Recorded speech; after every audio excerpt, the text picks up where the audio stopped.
I woke up early on the Sunday morning.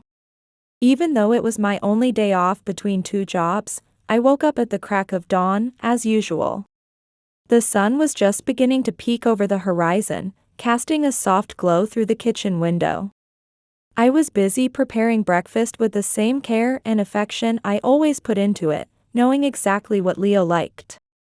As I poured batter into the hot pan, I couldn't help but smile, thinking, Leo just loves these honey pancakes. The sweet aroma quickly filled our small, cozy kitchen, promising a warm start to the day. Meanwhile, Leo was still lost in a deep, peaceful sleep that only children seem to know.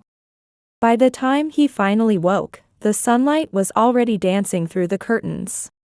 He stretched before getting out of bed, and when he arrived in the kitchen, he saw the table set and me in my flour-dusted apron. A brief, shy smile flickered across his face. "Good morning, Mom," Leo said, his voice trying to mask the excitement he felt inside. "The pancakes look amazing," he added, clearly thrilled. As I looked at him, I noticed the faint shadows under his eyes that didn't quite belong there. "Did you sleep well, my dear?" I asked, serving a stack of golden pancakes onto his plate. My voice carried a tenderness tinged with concern, a familiar melody to Leo's ears. I watched him closely, trying to read the signs he often tried to hide. He took a bite of the pancake, letting the honey melt in his mouth before answering. "Yeah, Mom. Just had a strange dream, that's all," he said, looking away, focusing on something invisible outside the kitchen window. I knew he would have to talk about his fears concerning school, sooner or later. But today, on the last day before facing school's routine again, he wanted to hold on to this moment with me. I could sense him pulling away, and my heart tightened a little. "Leo, school starts again tomorrow. Are you looking forward to seeing your friends?" I tried to keep the conversation light as I spread butter on my own pancakes. I knew how the start of school often brought subtle anxieties. Yet, Leo's excitement seemed tinged with something different this time. He played with his spoon, drawing circles in the maple syrup. "I don't know, Mom. I'm just not feeling up to going tomorrow," he finally said. I remember the way the confession slipped out, so soft it was almost a whisper. The weight of his words seemed to fill the kitchen, heavier than the morning air. I placed my hand gently over Leo's and gave it a reassuring squeeze. "You're welcome to talk about whatever's troubling you, Leo. Anything at all. Remember, we're in this together," I said, trying to offer comfort. My voice felt like a lighthouse in the fog of his worries, reminding him that he wasn't alone. Leo looked up, meeting my gaze that was both gentle and strong. He knew he could trust me, but how could he explain something he didn't fully understand himself? "It's just, Mom, sometimes weird things happen at school. But it might just be in my head," he admitted. Leo was trying to keep his emotions in check, not wanting to worry me more than necessary. I sighed, knowing that something deeper was affecting him, but also recognizing that he needed time to fully open up. "When you're ready to talk, I'm always here. Whatever it is, we'll figure it out together," I said, offering a smile, meant to ease his tension. I knew patience was key and that Leo would find the right moment to share his fears. Leo nodded, a subtle gesture of appreciation for my understanding. Feeling the steady support I offered, he began eating his pancakes again. Although he still kept his worries close, the conversation had brought him some relief. He knew I'd be there for him, no matter what challenges arose. Naturally, our conversation shifted to lighter topics, and I started sharing amusing stories about my coworkers. I wanted to bring a bit of everyday life and laughter into our Sunday. Leo listened with gratitude, appreciating how his mother could create a refuge of joy and comfort, even in troubled times. As the day went on, we spent time with small chores and leisure moments in our cozy home. I tried to maintain a relaxed atmosphere, watching Leo play in the garden. His movements, sometimes lively and sometimes contemplative, reflected the emotions he was trying to understand. Monday morning came with the relentless beeping of the alarm clock, cutting through the quiet of our home. I got up, half asleep, and went to prepare Leo's breakfast. I watched Leo as he dressed, his serious, contemplative expression starkly contrasting with the sunlight streaming into the room.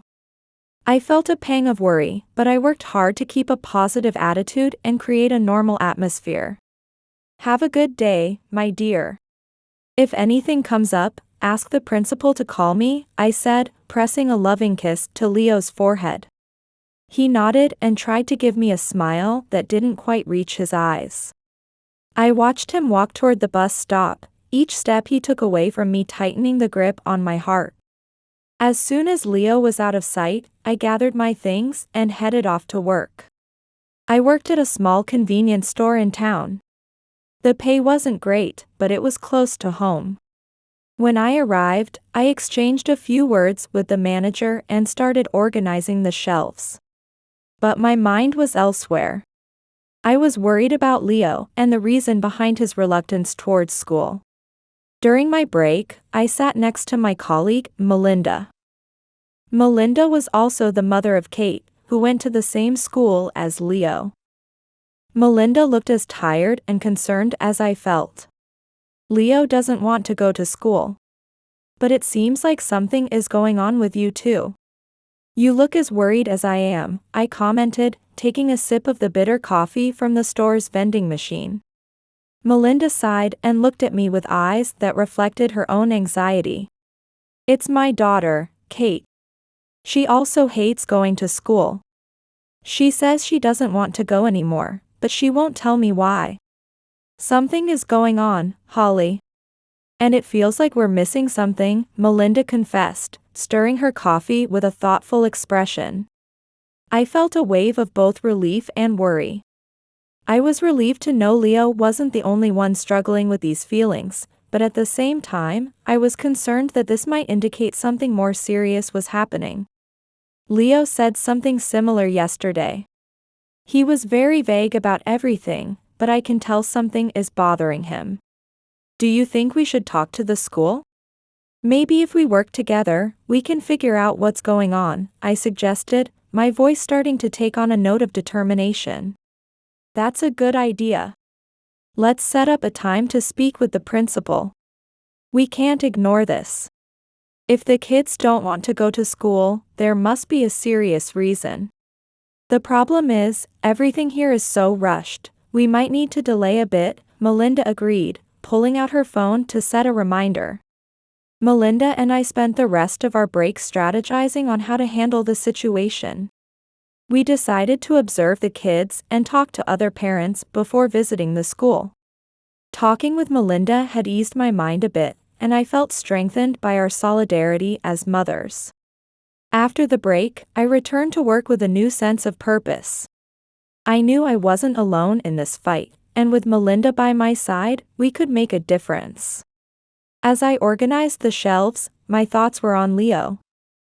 I hoped he would be okay, until I could find a way to help him. The worry still lingered in the air, but now there was a faint glimmer of hope. In the end, I was determined to uncover the truth, no matter what sacrifices it took. The schoolyard was alive with the energetic voices and laughter of students, enjoying their break from classroom pressures. Balls were tossed back and forth, snacks were shared, and small groups formed here and there. They buzzed with conversations about everything from recent soccer games to weekend plans. However, there was a subtle shadow cast over these moments of distraction whenever Mr. Davis crossed the yard. Mr. Davis walked the hallways with a stern gait and a severe expression. He observed the students with a gaze so intense that most could hardly meet his eyes. His demeanor was rough, and his words, when they escaped, were as sharp as a razor. One day, as he passed by a group of students laughing loudly, he suddenly stopped, turning to face them with uncontrollable anger. "Quiet down," he shouted. His voice cut through the air, instantly silencing the group. This is a place for learning, not a circus. Behave yourselves, or be prepared for the consequences." The students scattered quickly. Some with resentful looks, others with expressions of fear. Gone were the sounds of laughter, replaced by the echo of his harsh words hanging in the hall. Mr. Davis continued his walk. The satisfaction of having enforced order was evident on his rigid face. From a distance, Leo felt a knot form in his stomach. He knew from his own experiences that Mr. Davis's temper was unpredictable and often disproportionate. Leo was with his friends, but his attention was entirely on the teacher. He couldn't help but wonder why adults had to take such an attitude toward kids who just wanted to enjoy a brief moment of freedom. As the break neared its end, Leo found himself standing in Mr. Davis's path as the teacher returned to the staff room. "Move, Leo," Mr. Davis growled. Leo moved quickly.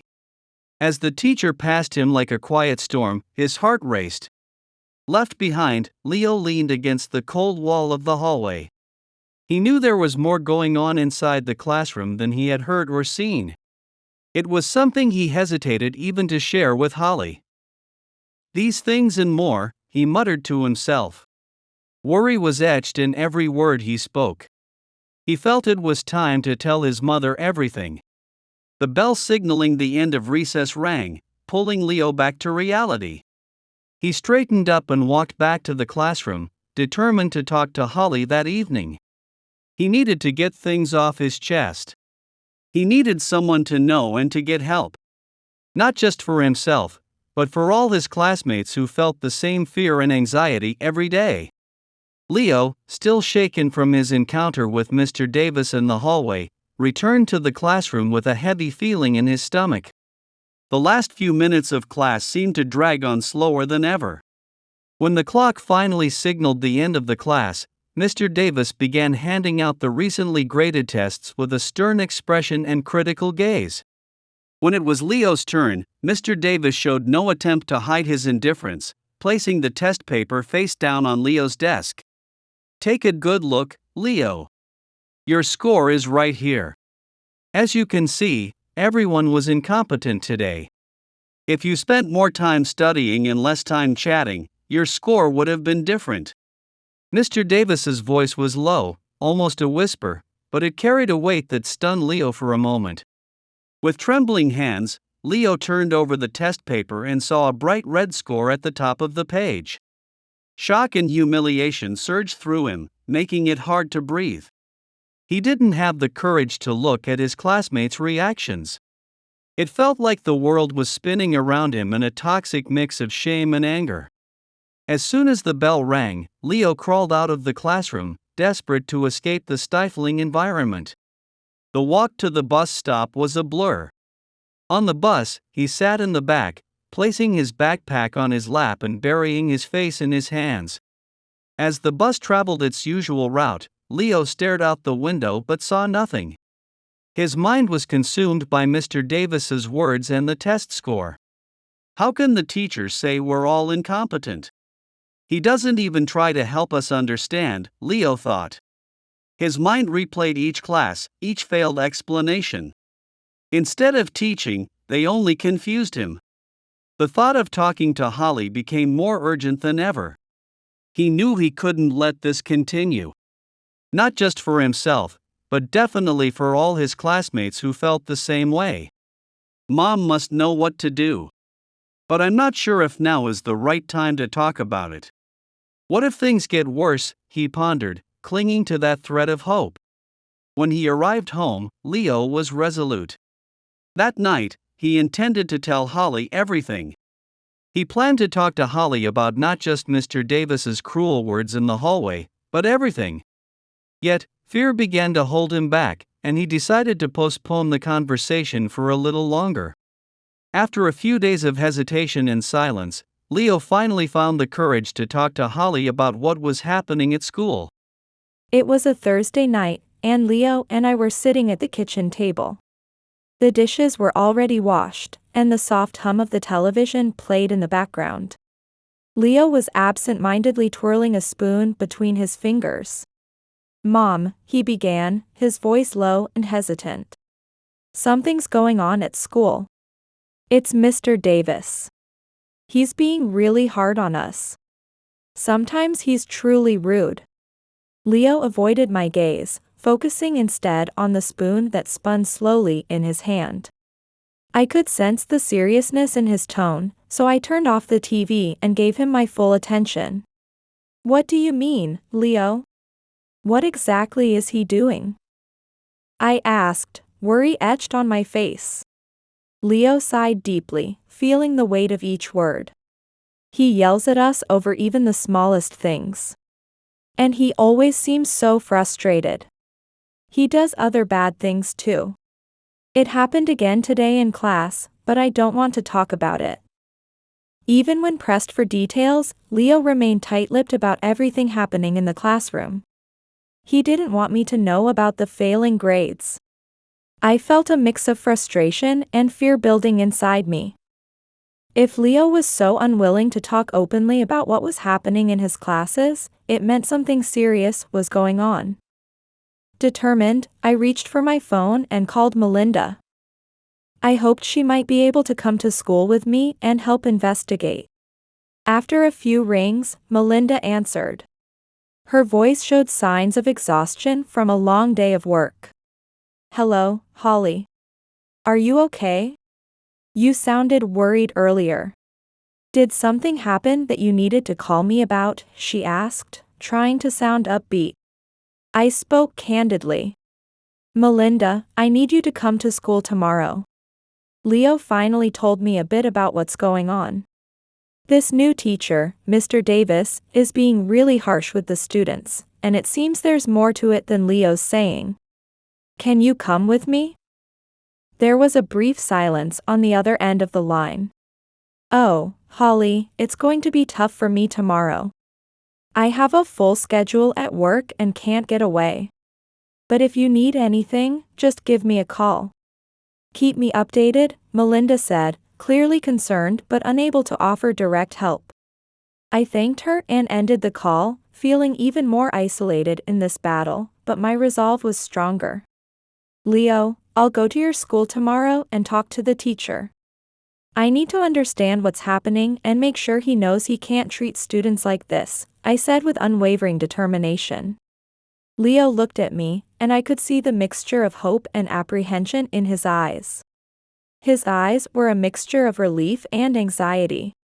Thank you, Mom. I'm scared, but this might make things better. I really don't like him, and he doesn't seem to like anyone either, he admitted, gripping my hand. But the situation was far more complicated than it seemed. That night, I barely slept. I replayed in my mind the possible conversations with Mr. Davis, preparing for every answer he might give. My worry for Leo drove me, and I was ready to face every challenge to protect my son and ensure a safe and respectful learning environment for him and his classmates. When morning came, I woke up filled with resolve.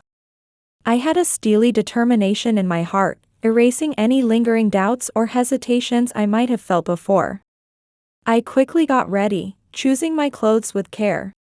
I picked a blouse and pants that conveyed both authority and maternal concern. At breakfast, Leo and I hardly spoke, but our exchanged glances were full of mutual understanding and support. As I drove us to school, I tried to calm my nerves and keep the conversation light and encouraging. My son sat beside me. Remember, Leo, I'm doing this for you and your friends. We need to understand what's going on so we can help, I said, trying to mask my anxiety with a firm tone. Leo nodded. He was aware, with a mix of relief and anxiety, that the next few hours might change many aspects of his school life. Upon arriving at school, Leo got out of the car with a worried expression and headed towards his classroom as usual. I watched him enter the building before heading towards Mr. Davis's classroom. The hallway was eerily quiet. It was as if everyone was bracing for the impending storm. As I neared the classroom, I heard Mr. Davis's loud voice echoing in the hallway. My heart raced, and I quickened my pace. Each word I caught fueled my anger. As I approached the partially open door, the words became clearer and sharper. I paused for a moment, taking a deep breath to steady myself before facing whatever awaited me in the classroom. The air was tense, filled with negative emotions. Mr. Davis stood next to a visibly trembling girl. On the desk lay a test marked with a large, red 0. "This is unacceptable. Can't you score higher than a 0? What's your problem?" he was shouting. His voice filled the corners of the classroom with contempt and frustration. The other students looked down, avoiding his gaze. Their faces were a mix of fear and shame. I wondered why he was still trying to teach these kids. None of them showed any real progress. It felt like a complete waste of time. He kept pacing, his hands gesticulating wildly, as he declared, "You'll never accomplish anything in life." I could feel waves of anger and sympathy crashing over me. I couldn't let this continue. I couldn't stand by and allow this atmosphere of fear and humiliation to persist. With firm steps, I pushed open the door fully and entered the classroom. All eyes immediately turned toward me. Mr. Davis stopped talking, his face a mix of surprise and irritation. The ensuing silence was heavy, like a thick fog settling over the room. The students were now watching, caught between the confrontation of a brave mother and an authoritative teacher. I locked eyes with Mr. Davis, my voice cutting through the tense silence with clarity and firmness. "How can you speak to children like this?" I asked. Each word was laced with challenge and reproach. These are young students who are learning and growing. They do not deserve to be treated with such contempt and cruelty. The room was charged with tension and emotion, every person holding their breath as the confrontation unfolded. Mr. Davis, clearly taken aback by my boldness, quickly readied himself to retort. "I'm just trying to teach these students," he said, his tone dripping with sarcasm. "If you think you can do better, why don't you come here and teach the class yourself?" As they debated, the student who had been reprimanded began to cry silently. Her tears fell onto the test, marred with a big red 0. Other students watched with wide eyes. Fear and anxiety were palpable in the air. Seeing the girl cry, my resolve hardened. I felt a surge of anger and sympathy, and knew I couldn't just stand by without intervening. Leo, seeing his mother confront Mr. Davis directly, felt a mix of pride and concern. He quietly stood up and walked closer to me. He wanted to be by my side, to show his support and stand up against the unfair treatment. At that moment, Principal Ellen entered the room. She had come, alerted by the echoes of the argument that had reached her office. The room fell silent with her arrival. Principal Ellen, a serious woman with a keen eye, quickly assessed the situation. "What is happening here?" Principal Ellen asked. Her voice was calm but authoritative. Mr. Davis was trying to regain control of the situation by pointing at me. "This mother is disrupting my class and causing instability among the students.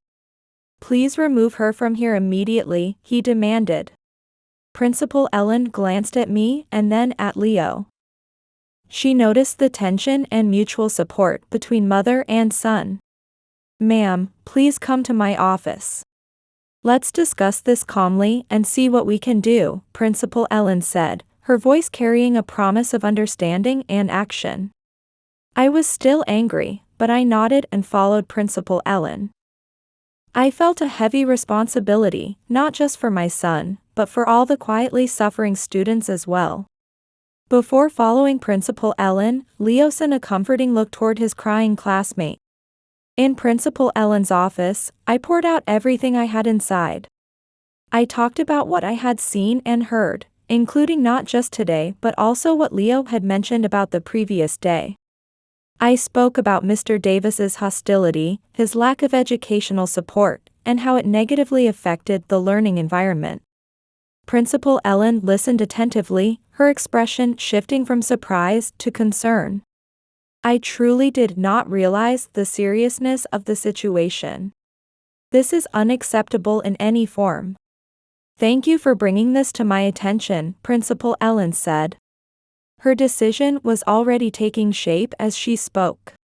We'll hold a meeting with the parents and teachers tomorrow evening. We need to address this together and ensure the school remains a safe and encouraging place for all students.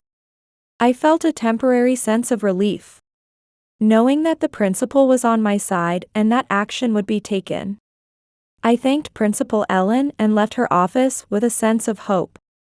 But at the same time, I was certain that the battle to make a change had only just begun.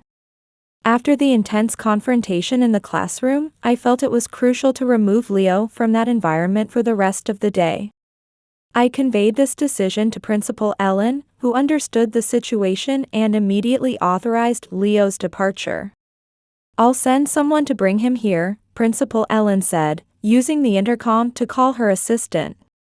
A few minutes later, Leo appeared at the principal's office door. His expression was a mix of relief and anxiety. I smiled at him. The gesture was meant to reassure him. Then we left the school together and headed home in my car. The drive home was enveloped in silence as we both tried to process the events of the day. I broke the silence first. Leo, you did so well today. I'm so proud to have you by my side, I told him. Leo nodded, a modest smile touching his lips. I just want things to get better, Mom, he said. His voice was soft but resolute. When we finally arrived home, I knew I had to update Melinda on what had happened. I picked up the phone and dialed her number. Melinda answered after the first ring. Melinda, it's me, Holly. I went to the school today, and so much happened, I began. I told her everything, from the confrontation with Mr. Davis to the conversation with Principal Ellen, and the meeting scheduled for next night. Melinda listened attentively on the other end of the line. She interjected occasionally, expressing surprise and support. Well, Holly, you were incredibly brave. So, what did Principal Ellen say? This situation can't just continue as is, Melinda asked, seeking further details. She was shocked, Melinda. She didn't know the full extent of the situation, just like us. But she promised to address it. There's a meeting with all the parents tomorrow night. Can you make it? I asked, hoping Melinda would join us. Of course, Holly. I wouldn't miss it for the world. I can't stand the thought of my daughter being treated like that by a teacher. I'm there to support you and Leo. I'll meet you at the entrance, Melinda said, her voice brimming with resolve. Yes, let's meet there. We'll resolve everything at the meeting tomorrow night. I believe in that. Thank you, Melinda, I replied. I hung up, feeling a bit bolstered by the solidarity of my friend. The afternoon passed slowly.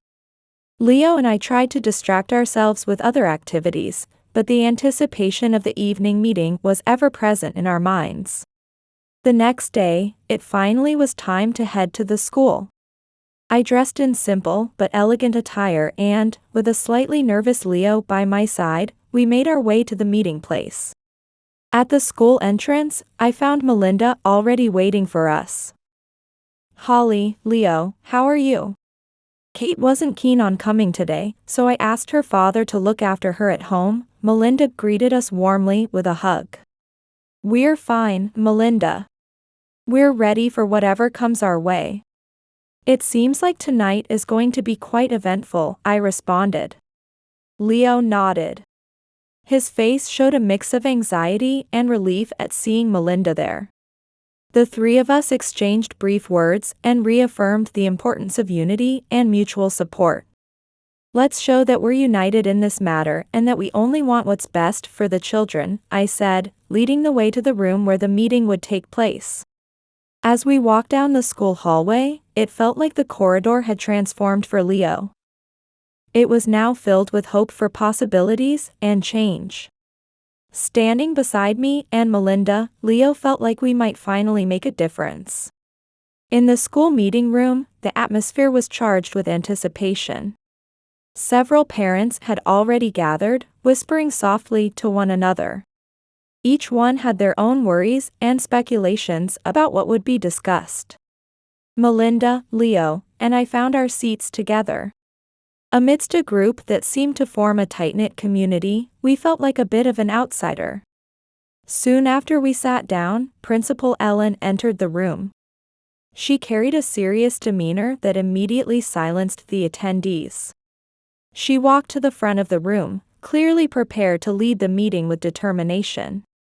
"Good evening, everyone," Principal Ellen began.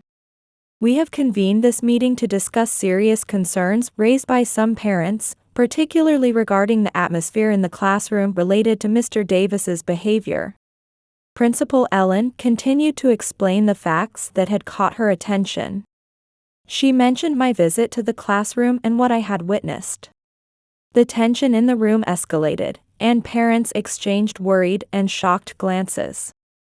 Once Principal Ellen finished her introduction, she called for Mr. Davis to enter. The teacher appeared at the door, his face a mix of resignation and defiance.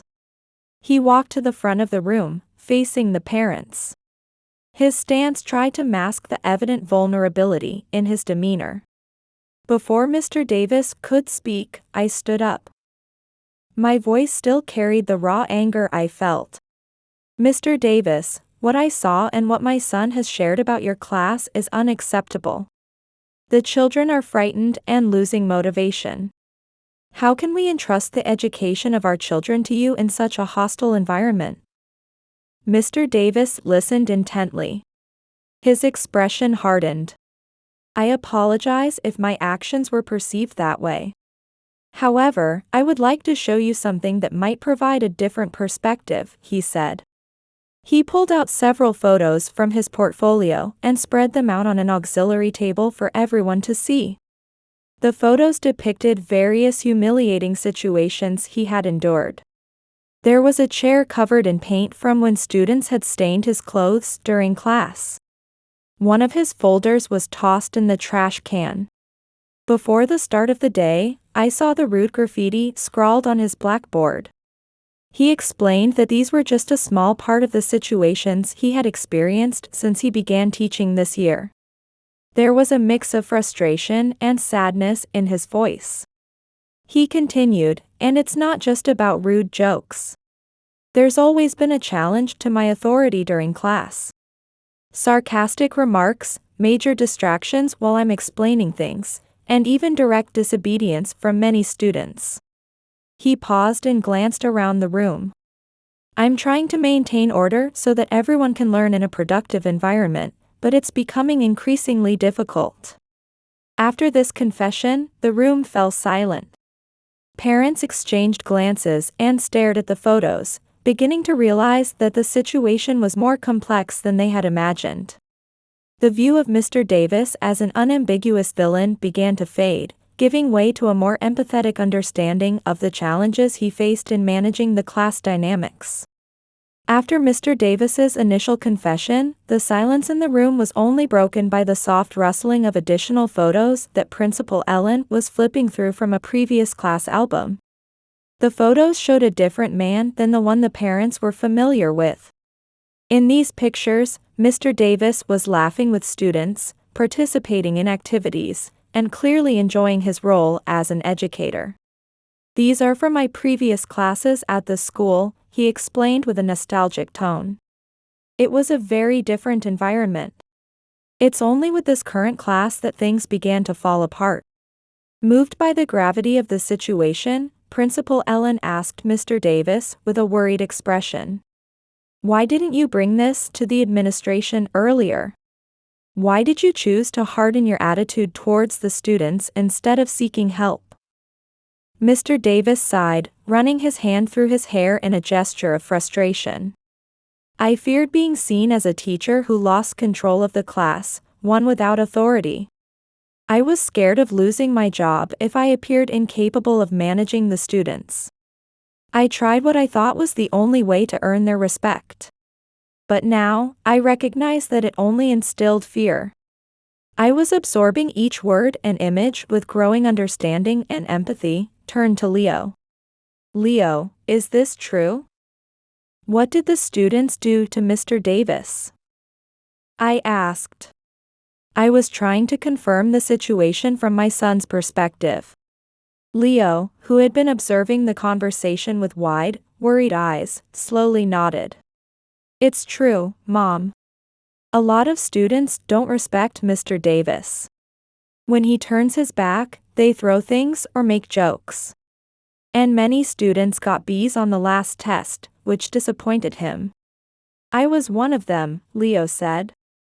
His voice was low and hesitant, but it showed a willingness to face the truth. Before I could respond, Mr. Davis intervened.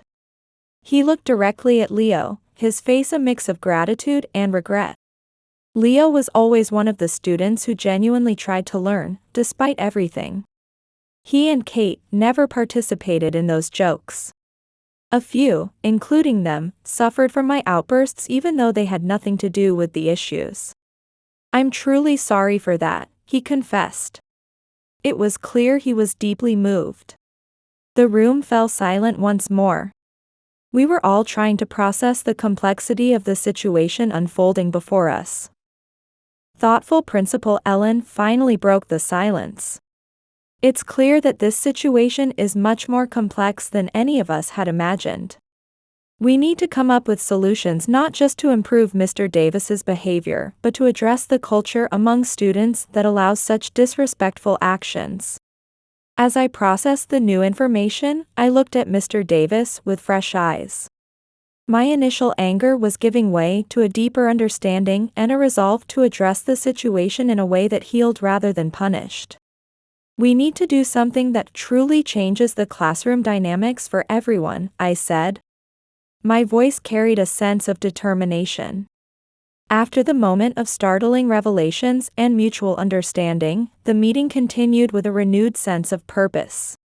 Principal Ellen took charge, outlining the structure of the discussion. Now that we better understand the challenges faced by both Mr. Davis and the students, we need to work together on a plan to reform our educational approach and the classroom environment, she proposed. I was the first to react. I was clearly eager to contribute to the positive change. I believe we need more communication channels between students, teachers, and parents. We could establish monthly meetings where everyone can express concerns and suggestions constructively, I suggested.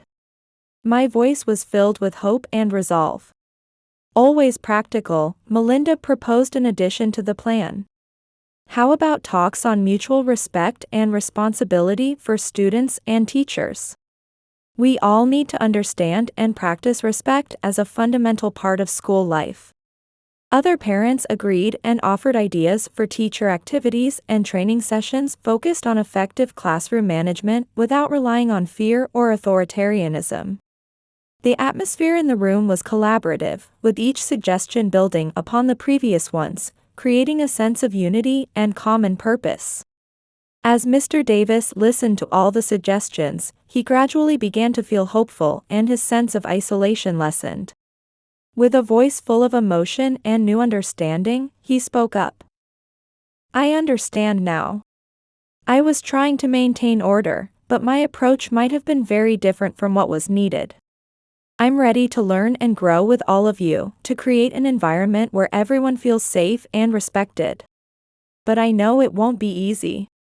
Satisfied with the progress of the discussion, Principal Ellen summarized the key points. So, we all agree that change starts with education and communication. We will implement these talks and meetings, and ensure ongoing follow-up on their effectiveness. As the meeting neared its end, Leo, who had been listening quietly and attentively, stood up. His voice, though young, carried a seriousness that commanded everyone's attention. I just wanted to say that I'm really glad we're trying to make things better. Mr. Davis has always been very smart and worked hard at teaching. What I've realized is that the anger Mr. Davis showed was all because of the actions of my peers. Everything will be okay. Leo's words struck a deep chord in Mr. Davis's heart, who struggled to hold back tears. The simple understanding from a student about the complexity of the situation highlighted the need for change and healing. Thank you, Leo. I promise to do my best to be the teacher you all deserve, Mr. Davis replied. His voice was filled with emotion. The meeting concluded with those words. We left not just with plans for the future, but with a renewed sense of community and empathy. Despite the challenges ahead, everyone felt that a new chapter was beginning for the school. It was a chapter where respect and learning went hand in hand. As the meeting ended with a general air of optimism, some parents still left with skeptical expressions. They remained doubtful about the possibility of real change in Mr. Davis's behavior. They huddled in small groups, discussing the forthcoming challenges and digesting the new perspectives on the classroom situation. Yet, even among the skeptics, there was a cautious hope that things might genuinely improve, given the effort to understand the teacher's position. In the following days, the school began implementing the agreed-upon changes. Speeches on mutual respect were held, and Principal Ellen made it possible for parents to visit the classroom and observe the educational environment whenever they wished. One morning, Melinda and I, along with another parent, decided to make an unannounced visit to Mr. Davis's classroom. Upon arrival, we noticed that the lesson had already started. We quietly took seats at the back of the room, observing the interactions between the students and the teacher. During a literature lesson, a student sitting at the back began whispering comments to a classmate. It was clear they were trying to distract the class. The other students laughed, and for a moment, it seemed the atmosphere might easily revert to the previous patterns of rudeness and disorder. But Mr. Davis's response to the situation was strikingly different from a few weeks ago. He paused the lesson, took a deep breath, and with a calm smile, addressed the student. It seems like you have something very interesting to share with us, something we could all learn from. Would you like to come up to the front and share it with the class? If it's interesting, I'm sure we'll all have a good laugh together. His voice blended a small correction with humor and kindness. The student seemed surprised by the gentle approach and declined the invitation, a bit embarrassed. Mr. Davis continued. That's all right. But remember, we're all here to learn. Each of us has a responsibility to contribute to an environment where no one is left behind. I'll continue with the lesson, but I hope everyone can focus on it. His tone not only calmed the situation but seemed to shift the classroom's energy. The students, including the one who had been disruptive, refocused on the lesson, and it continued without further issues. Melinda and I exchanged approving glances, impressed by the new approach to handling the issue. The other parent, who had been skeptical until then, murmured, "Impressive." She clearly astonished and satisfied with what we had witnessed. At the end of the lesson, I approached Mr. Davis with a smile. I'm truly impressed, Mr. Davis. Your new approach is making a noticeable difference. Please keep it up. I'm sure everyone will see significant improvements. Congratulations on being a great teacher and for being open to feedback and making changes. Mr. Davis visibly relaxed and expressed gratitude for the support. Thank you, Holly. I'm really putting in the effort here. And it's wonderful to see that effort recognized and appreciated by the mother of a special student like Leo. I'm confident he'll perform exceptionally well on the upcoming test, which will replace the one he did poorly on due to my mistakes. I truly appreciate your support. This visit reaffirmed for everyone involved that the changes implemented were starting to show effects and that patience and understanding could genuinely transform the classroom dynamics for the better. Since the meeting, the atmosphere at the school had changed significantly. The collective effort of parents, teachers, and students to transform the educational environment was beginning to bear fruit. After observing the positive interactions in the classroom that morning, Melinda and I decided to stay at the school and discuss the ongoing progress and next steps in the improvement plan with Principal Ellen. We were excited and filled with new hope. We shared our positive impressions of the changes in Mr. Davis's actions and the students' reactions. Meanwhile, Leo, moved by a newfound understanding and gratitude for his teacher, seized a moment after class to approach Mr. Davis. He ran down the hallway, catching up with Mr. Davis before he left the classroom. "Mr. Davis!" Leo called out. His voice was filled with enthusiasm and respect. Mr. Davis turned around. Though slightly surprised to be called out directly by a student, he looked pleased to see who it was. "Ah, Leo," he replied with a kind smile, a rarity from him a few weeks ago. Leo took a deep breath and, with heartfelt sincerity, said, "I just wanted to say, I really get it now.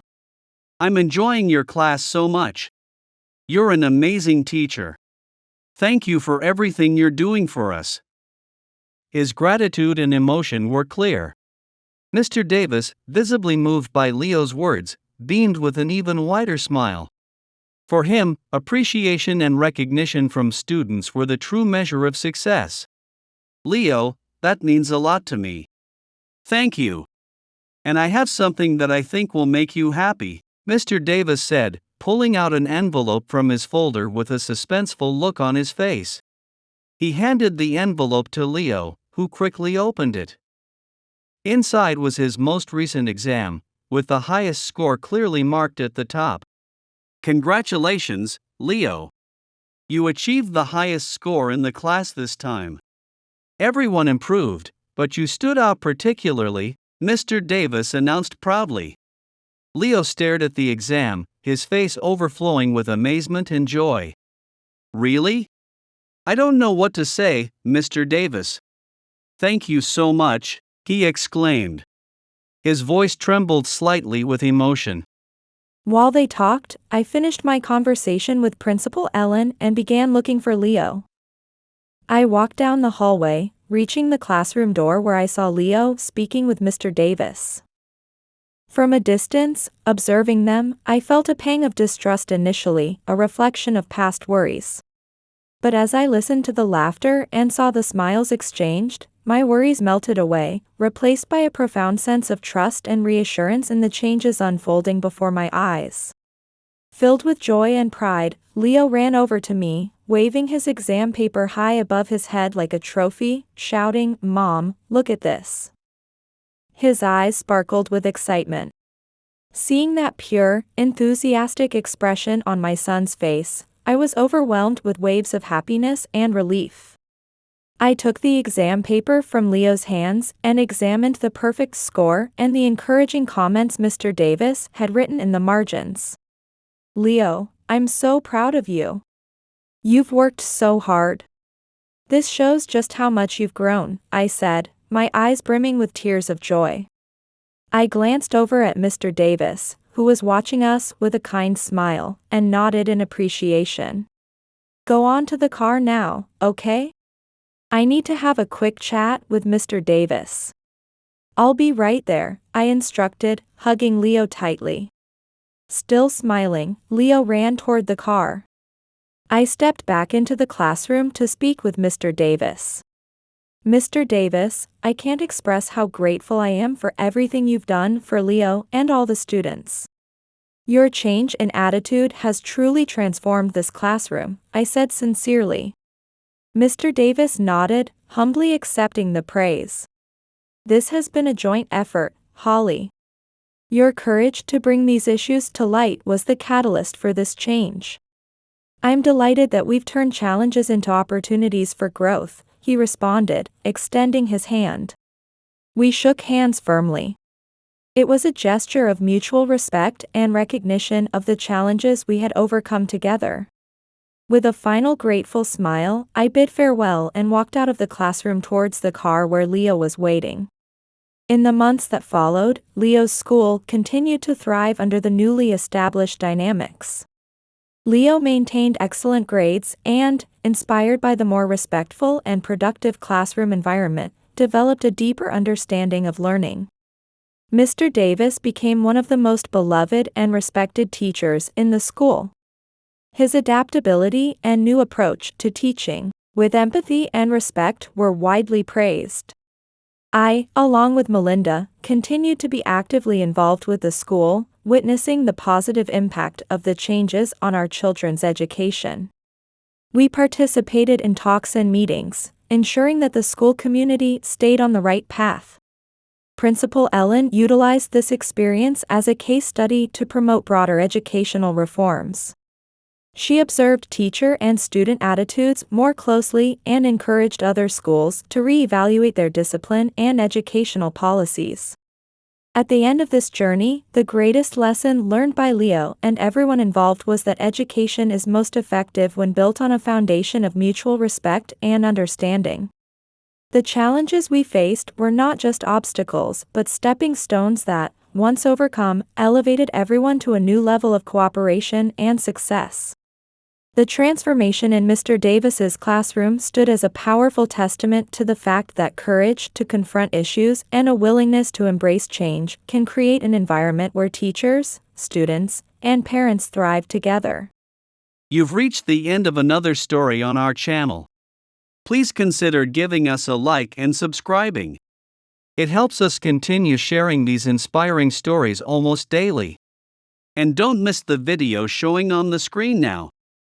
We deeply appreciate your support. See you in the next story of overcoming challenges.